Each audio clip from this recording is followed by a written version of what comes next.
Impliqué dans un accident de la route survenu le 10 février dernier alors qu'il était positif à la cocaïne, Pierre Palmade a été assigné à résidence à l'hôpital, avec un bracelet électronique. Ce vendredi 17 février, BFM TV est revenu sur les nombreuses soirées coquines organisées par l'humoriste à son domicile. L'enquête continue depuis le vendredi 10 février 2023. Souvenez-vous, l'humoriste de 54 ans, alors qu'il était sous l'emprise de la cocaïne, a provoqué un terrible accident de la route sur une départementale de Seine-et-Marne, près de Célie-en-Bière.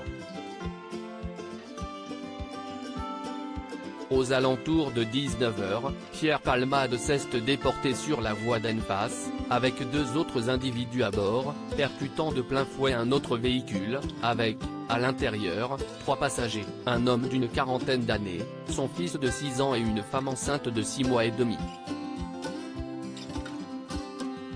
Cette dernière a malheureusement perdu son futur enfant, une petite fille, et les deux autres victimes ont été transportées à l'hôpital et sont encore dans un état grave, en réanimation.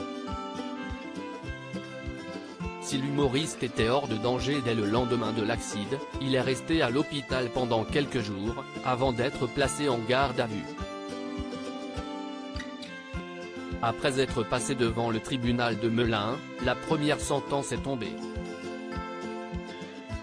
Il a finalement été assigné à résidence au service d'addictologie de l'hôpital Paul Brousse à Villejuif, dans le Val-de-Marne, dans lequel il est surveillé par bracelet électronique.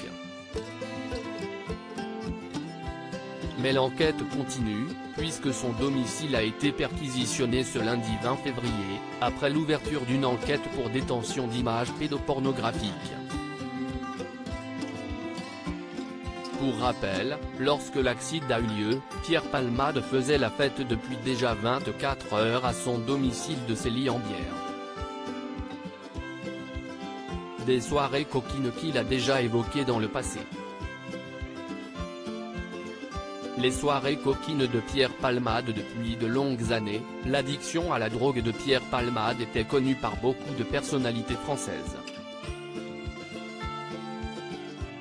Et il ne s'en est jamais réellement caché, même s'il a tenté de s'en sortir à plusieurs reprises, en vain.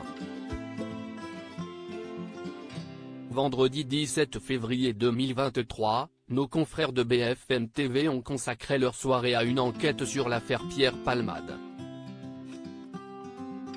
L'occasion de revenir sur ces soirées chemsex, qu'il a l'habitude d'organiser à son domicile, dont le but est d'avoir une activité sexuelle boostée par la prise de stupéfiants. Tout se passe chez moi. Avec un mec, 2 ou 3.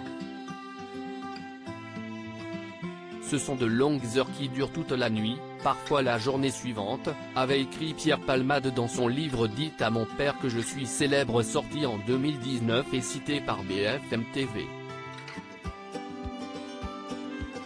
L'ancien compagnon de la chanteuse Véronique Sanson en disait plus sur ces soirées: on rit, on regarde la télé, on parle, on est à poil, on fume, on couchaille ensemble. Et on recommence. C'est une orgie amusante, avait-il poursuivi. Des moments personnels et intimes, qui ont une résonance bien plus sombre désormais.